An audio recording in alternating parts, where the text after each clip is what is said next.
Hello everyone, मैं doctor Anuj Kumar, assistant professor in mathematics department. और students, आज के लेक्चर में हम टाइप्स ऑफ सेट्स के बारे में डिस्कस करेंगे। लास्ट लेक्चर में मैंने आपको बताया था कि सेट क्या होता है, सेट की नोटेशन क्या होती है, सेट को हम कितने मेथड से लिख सकते हैं, वो मैंने लास्ट के लेक्चर में डिस्कस किया था। सभी लेक्चर्स को अगर सीक्वेंसली देखेंगे तभी आपको मैथमेटिक्स अच्छे से समझ में आएगा, चाहे वो डिस्क्रीट मैथमेटिक्स हो या मैथमेटिक्स थर्ड हो, दोनों में ये टॉपिक हमारे सिलेबस में है। ठीक है, तो टाइप्स ऑफ सेट्स हम डिस्कस करने वाले आज के लेक्चर में। टाइप्स ऑफ सेट्स में सबसे पहले बात करते हैं एम्प्टी सेट की। एम्प्टी सेट की, एम्प्टी सेट को आप नल सेट भी बोल सकते हैं, नल सेट या नल सेट या वॉइड सेट भी इसको कहते हैं, है ना, 2-3 नाम होते हैं। तो एम्प्टी सेट क्या होता है? एक ऐसा सेट जो कोई भी एलिमेंट ना रखे, वो हमारा नल सेट कहलाता है। यानी कि ऐसा लिख सकते हैं हम, a set containing no element, a set containing no element at all is called the empty set or null set और void set। ठीक है, तीनों का एक ही मतलब है। It is denoted by phi, it is denoted by phi, या इसको खाली कर्ली ब्रेसिस से भी लिख सकते हैं। मतलब कर्ली ब्रेसिस के अंदर कोई हम नाम ना लिखे, कोई एलिमेंट ना लिखे, तो वो हमारा जो है एम्प्टी सेट होगा। इसको फाई से या कर्ली ब्रेसिस खाली करके भी लिख सकते हैं। ठीक है, और अगर कोई सेट हमारा कम से कम एक भी एलिमेंट रखता है तो वो नॉन एम्प्टी सेट कहलाएगा। ठीक है, नॉन एम्प्टी का मतलब वो खाली नहीं है, उसमें कुछ ना कुछ एलिमेंट है, मतलब कम से कम एक एलिमेंट तो है। ठीक है, अब मैं बात करता हूँ एम्प्टी सेट के एग्जांपल की। जैसे कि मैंने एक एग्जांपल यहाँ पर लिखा, मैंने एक ऐसा सेट बनाया जो ए है। ठीक है, और इसमें एक्स टाइप के वो एलिमेंट बिलोंग करते हैं जो कि नेचुरल नंबर में बिलोंग करते हैं एंड जो कि 2 और 3 के बीच में लाई करते हैं। अब आप बताइए कि जो हमारा 2 और 3 नेचुरल नंबर है, क्या उसके बीच में कोई नेचुरल नंबर बिलोंग करता है? नहीं करता है। इसका मतलब ये सेट हमारा फाई होगा। फाई मतलब एम्प्टी सेट होगा, इसमें कोई भी एलिमेंट नहीं आएंगे। ठीक है, फिर मैंने दूसरा सेट यहाँ पर लिखा। दूसरा सेट मैंने यहाँ पर लिखा एक्स टाइप के वो एलिमेंट जो x² इक्वल टू 9 के इक्वल हो and x is an even integer, x is an even integer. अब बताइए, क्या कोई ऐसा इवन इंटीजर है जिसका स्क्वायर 9 आ जाए? कभी भी पॉसिबल नहीं है। ठीक है, इवन अगर इंटीजर है तो उसका स्क्वायर करने पे तो इवन इंटीजर ही मिलता है, और यहाँ पर 9 आपका ओड इंटीजर है। इसका मतलब ये सेट भी हमारा क्या होगा? फाई होगा, इसमें भी कोई एलिमेंट नहीं आएगा। ठीक है, तो जो एक ऐसा सेट जिसमें कोई भी एलिमेंट ना आए तो वो एम्प्टी सेट या नल सेट या वॉइड सेट कहलाता है। ठीक है, और नोट में लिख देता हूँ मैं, if a set has at least one element। अब यदि किसी सेट में कम से कम अगर एक एलिमेंट होता है तो वो कहलाता है हमारा non empty set, is called non empty set. ठीक है, तो ये हमारा एम्प्टी सेट होता है जिसमें कोई भी एलिमेंट नहीं होता। फिर बात करते हैं सिंगलटन सेट की। Singleton set,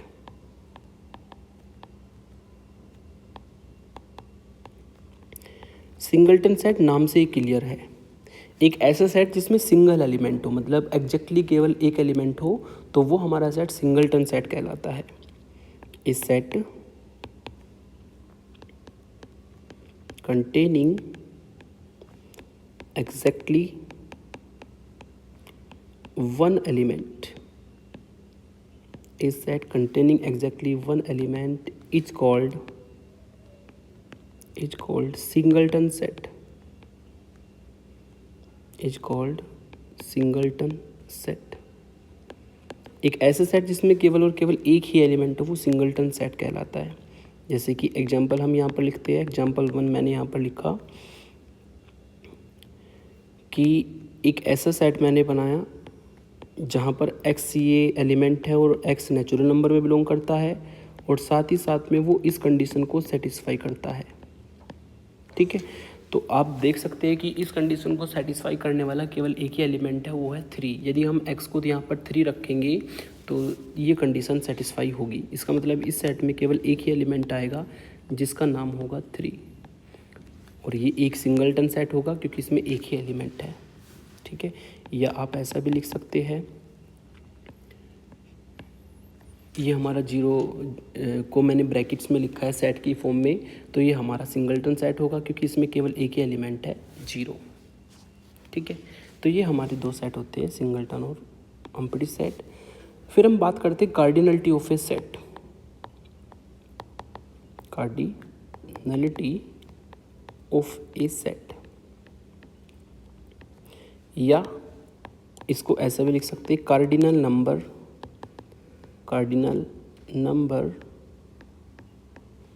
of A set. ठीक है, कार्डिनलिटी सेट की क्या होती है, कार्डिनल नंबर सेट का क्या होता है। बहुत सिंपल सी डेफिनेशन है, जो हमारे सेट के डिस्टिंक्ट एलिमेंटों की संख्या होती है वही हमारी कार्डिनलिटी होती है सेट की। ठीक है, कार्डिनल नंबर होता है सेट का। ठीक है, इसको मैं डिफाइन कर देता हूँ, द नंबर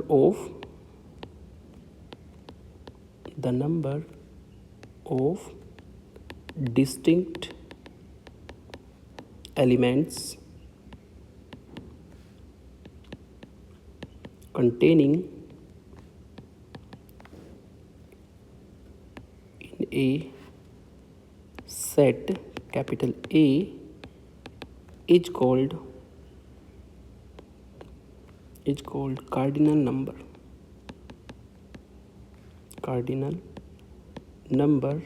of A या cardinality of A। ठीक है, it is denoted by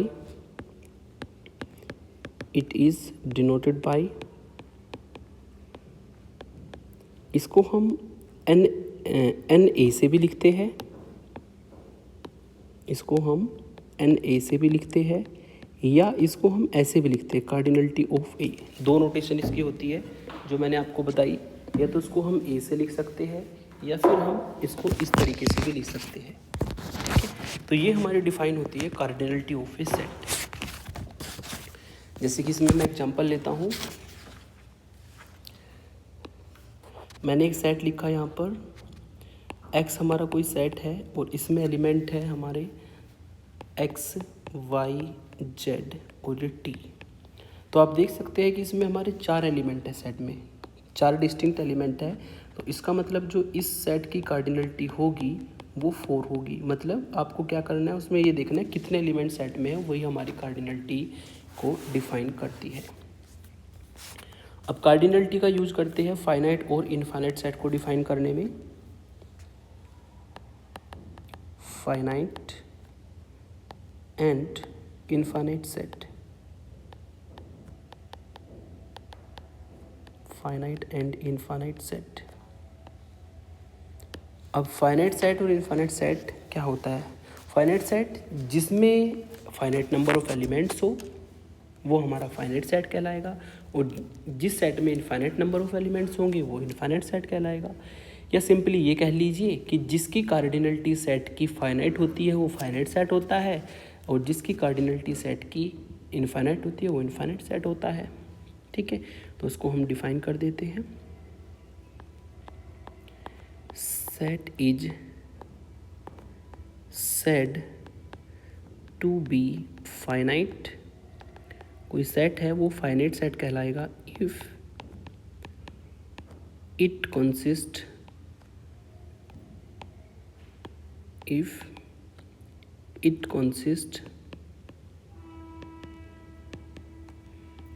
of only finite number of elements, finite number of elements. अगर कोई सेट केवल फाइनाइट नंबर ऑफ एलिमेंट्स रखता है वो हमारा फाइनाइट सेट कहलाएगा, otherwise it is called infinite set. It is called infinite set. ठीक है, तो अदरवाइज वो हमारा जो है इनफाइनाइट सेट कहलाएगा। जैसे कि मैंने एक एग्जांपल यहाँ पर लिया, ये मैंने एग्जांपल लिया। एग्जांपल्स पहले फाइनाइट सेट्स के ले लेते हैं। Finite sets, finite set simple है, जिसमें एलिमेंटों की संख्या फाइनाइट हो वो फाइनाइट सेट होगा।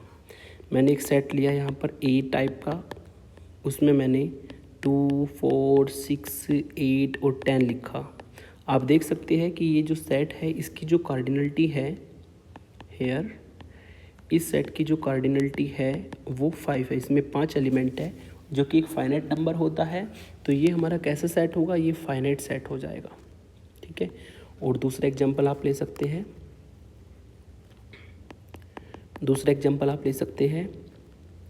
द सेट ऑफ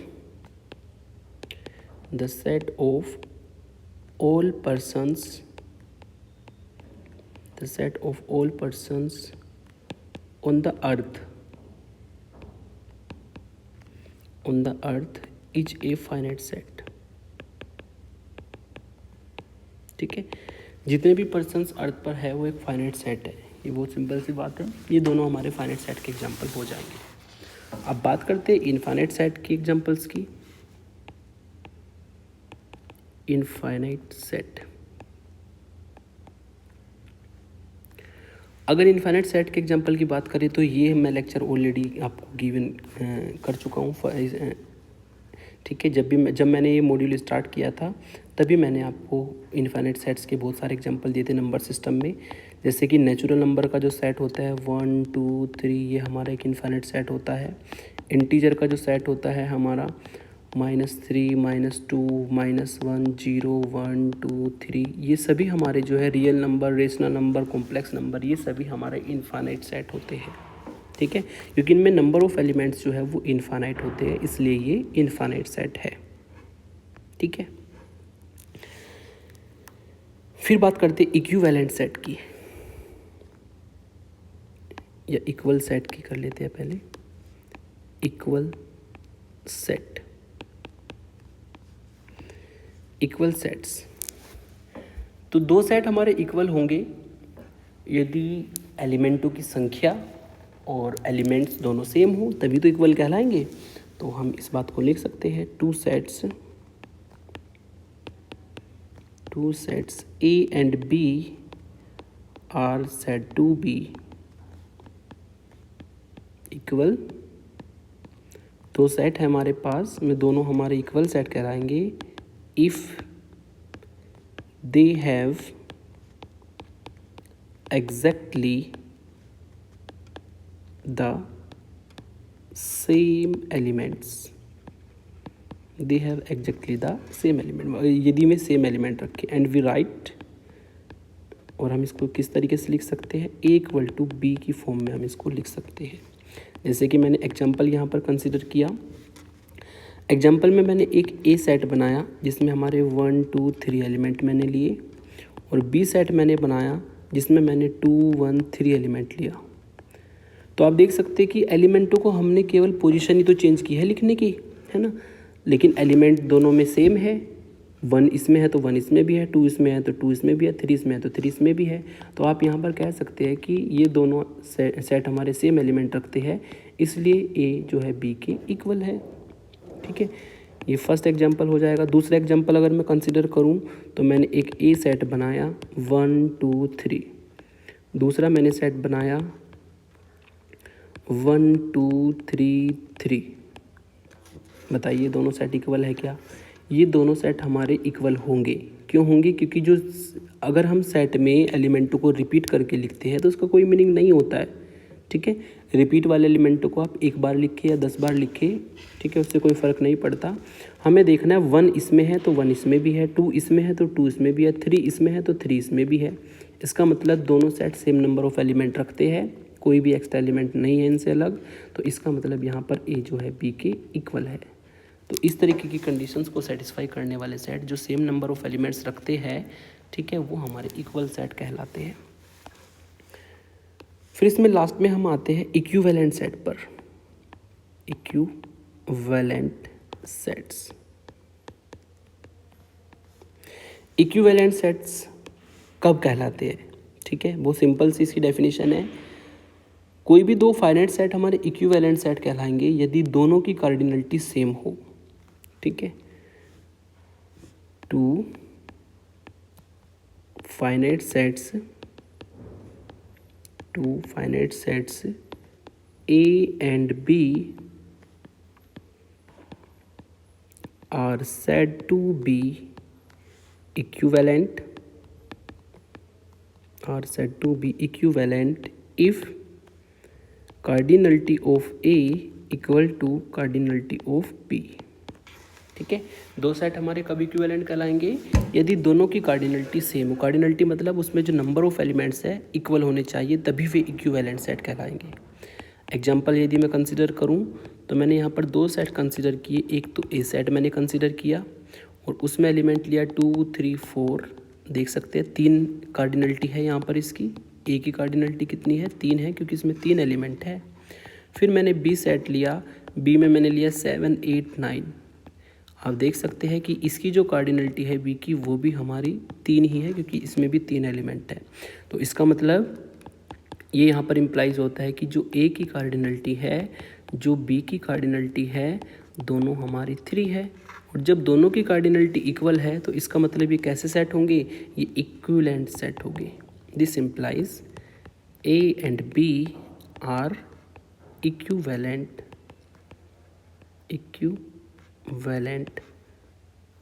ठीक है। ए और बी जो है हमारे यहाँ पर इक्विवेलेंट सेट्स हैं, ठीक है। तो आज के लेक्चर में मैंने आपको डिस्कस किया कि जो हमारे टाइप्स ऑफ सेट्स है उसके अंतर्गत क्या क्या आते हैं और उनको मैंने डिफ़ाइन किया। ये सब बेसिक चीज़ें हैं जो कि आपको जाननी ज़रूरी है आगे लेक्चर्स को अच्छे से समझने के लिए। अब नेक्स्ट लेक्चर लेकर आऊँगा जिसमें मैं सबसेट्स और उसकी कुछ पावर सेट्स, प्रॉपर सबसेट, ये सब क्या होता है और उनकी कुछ इंपॉर्टेंट थ्योरम जो कि एग्जाम में पूछी जाती है, वो सब मैं नेक्स्ट लेक्चर में डिस्कस करूँगा। फिर हम ऑपरेशंस ऑफ सेट्स की तरफ प्रोसीड करेंगे, है ना। Thank you for watching.